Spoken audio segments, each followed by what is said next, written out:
বাংলাদেশের খাগড়াছড়ির ঘটনা নিয়ে উত্তপ্ত হয়ে রয়েছে পরিস্থিতি। আর এর মধ্যেই এবার উত্তেজনা ছড়ালো বাংলাদেশ ভেঙে ভারতের সেভেন সিস্টারের পার্ট হচ্ছে। পার্বত্য চট্টগ্রামের একাংশের মানুষের দাবি বাংলাদেশের এই অংশ ভারতের অন্তর্ভুক্ত করা হোক। আর তাতেই প্রশ্ন উঠছে, এবার কি বাংলাদেশ ভেঙে ভারতের সেভেন সিস্টারের পার্ট হতে চলেছে?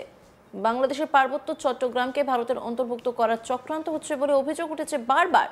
এতে ইন্ধন যোগাচ্ছে বিদেশি শক্তি। বাংলাদেশের অন্তর্বর্তী সরকার এই চক্রান্ত ব্যর্থ করতে কড়া পদক্ষেপ করছে।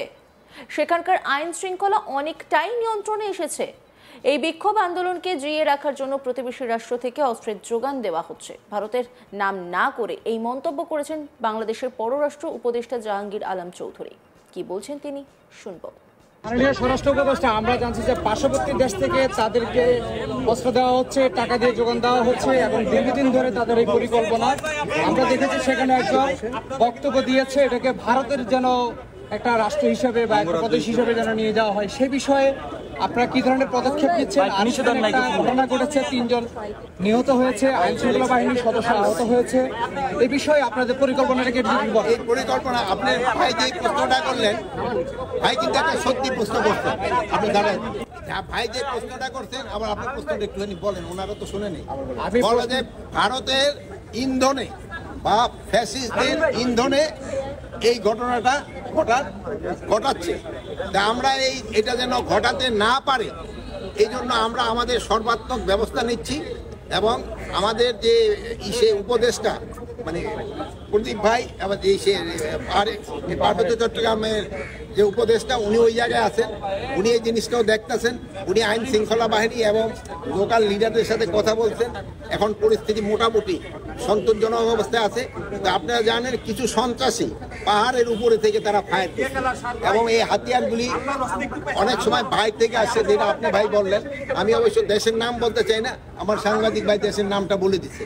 তা আপনারা এটা যেন প্রতিহত করতে হলে আপনাদের সবাই আমাদের সাহায্য এবং সহযোগিতা দরকার হবে। সবাই আপনি সাহায্য সহযোগিতা করবেন। আরেকটা জিনিস হলো, আপনারা সবচেয়ে বলবেন যে গতকাল থেকে কিন্তু আমাদের একটা বড় ধর্মীয় উৎসব শুরু হয়ে গেছে। এই উৎসবের সময় যেন কেউ কোনো ধরনের বিশৃঙ্খলা সৃষ্টি না করে, রাস্তাঘাট যেন বন্ধ না করে এবং এই পূজাটা যেন নির্বিঘ্নভাবে উদযাপন করতে পারে, এই ধরনের সবাই আমি বলবো সাহায্য সহযোগিতা করার জন্য। উপদেষ্টা, সেখানে আটকে পড়া পর্যটকদের কিভাবে ফিরিয়ে আনা হবে? আটকে পড়া পর্যটকদের কিন্তু ম্যাক্সিমামই কিন্তু ফিরিয়ে নেওয়া আসবে।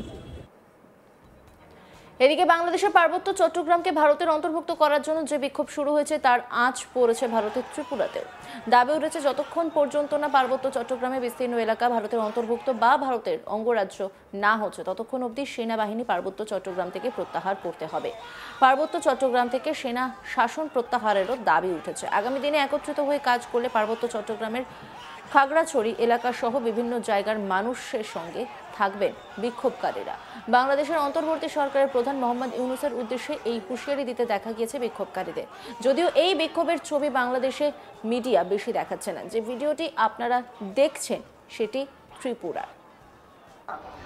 ডক্টর মোহাম্মদ ইউনূসের উদ্দেশ্যে এখান থেকে আমরা আওয়াজ তুলছি যে যতক্ষণ অবধি পার্বত্য চট্টগ্রাম ভারতের অন্তর্ভুক্ত না হয়, ততক্ষণ অবধি সেনাবাহিনী পার্বত্য অঞ্চল থেকে প্রত্যাহার করতে হবে।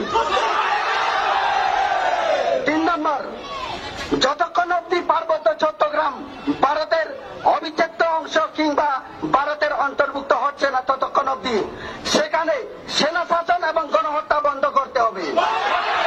তাহলে এই আন্দোলন আমাদের জারি থাকবে।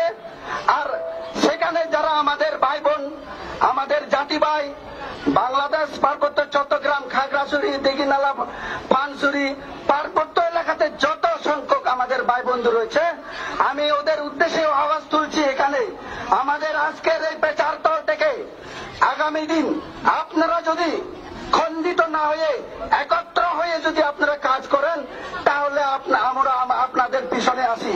যদি আপনার এখানেই শেষ নয়। এই পার্বত্য চট্টগ্রামের খাগড়াছড়ি যাওয়ার পথে একটি বাস থেকে উদ্ধার হয়েছে প্রচুর ধারালো অস্ত্র। সোশ্যাল মিডিয়ায় ভাইরাল হয়েছে এই ভিডিও। খাগড়াছড়ি ও গুইমারায় চলমান সংঘর্ষে ব্যবহারের জন্যই এই ধারালো অস্ত্রগুলি নিয়ে যাওয়া হচ্ছিল বলে মনে করা হচ্ছে। এই অস্ত্রগুলি উদ্ধার করেছে বাংলাদেশের সেনা। জানা গিয়েছে রবিবার স্থানীয় সময় বিকেল 5:30টার দিকে রাঙামাটির কাপ্তাই উপজেলার কুকিমারা এলাকা থেকে এসব ধারালো অস্ত্র উদ্ধার করা হয়। এই ভিডিওর ক্যাপশনে উল্লেখ করা হয়েছে, দ্রুত ব্যবস্থা না নিলে পার্বত্য চট্টগ্রাম ও রাঙামাটি বান্দরবন ও খাগড়াছড়িকে ভারতের অঙ্গরাজ্য করার জন্য এইসব অস্ত্রসহ অশান্তি চালানোর উদ্যোগ নেওয়া হচ্ছে। জিহাদিদের খুঁজে বের করে জনসমক্ষে তাদের শাস্তি দেওয়ার দাবিও উঠেছে।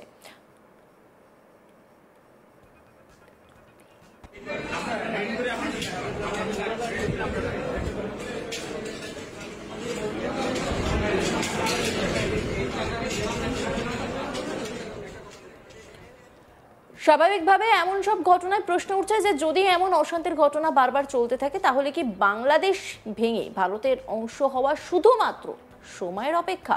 এই প্রশ্নটা কিন্তু উঠতে শুরু করছে।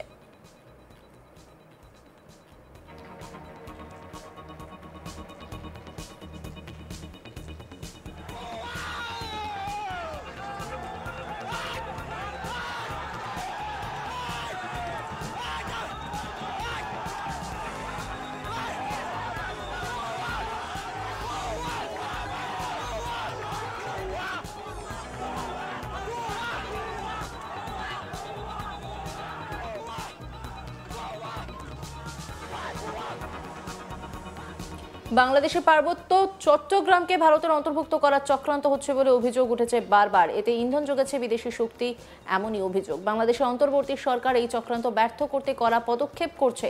সেখানকার আইন শৃঙ্খলা অনেকটাই নিয়ন্ত্রণে এসেছে। এই বিক্ষোভ আন্দোলনকে জিয়ে রাখার জন্য প্রতিবেশী রাষ্ট্র থেকে অস্ত্রের যোগান দেওয়া হচ্ছে।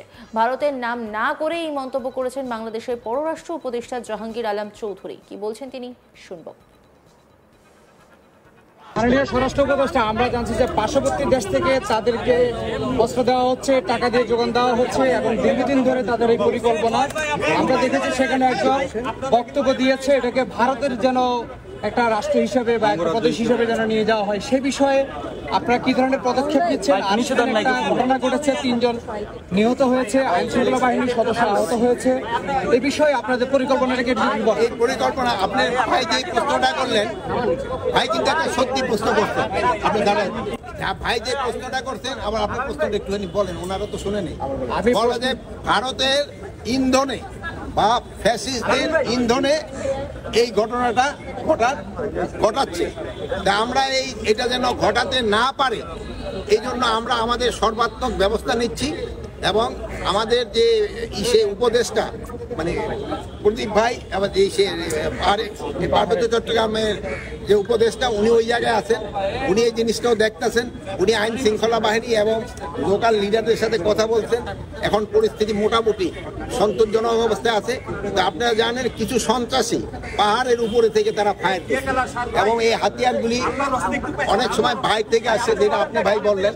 আমি অবশ্য দেশের নাম বলতে চাই না, আমার সাংবাদিক ভাই দেশের নামটা বলে দিচ্ছে। অন্যান্য খবরের আপডেটের জন্য অবশ্যই নজর রাখুন আজ তাক বাংলার ইউটিউব স্ট্রিমিংয়ে। লাইক, কমেন্ট, শেয়ার এবং সাবস্ক্রাইব করতে ভুলবেন না।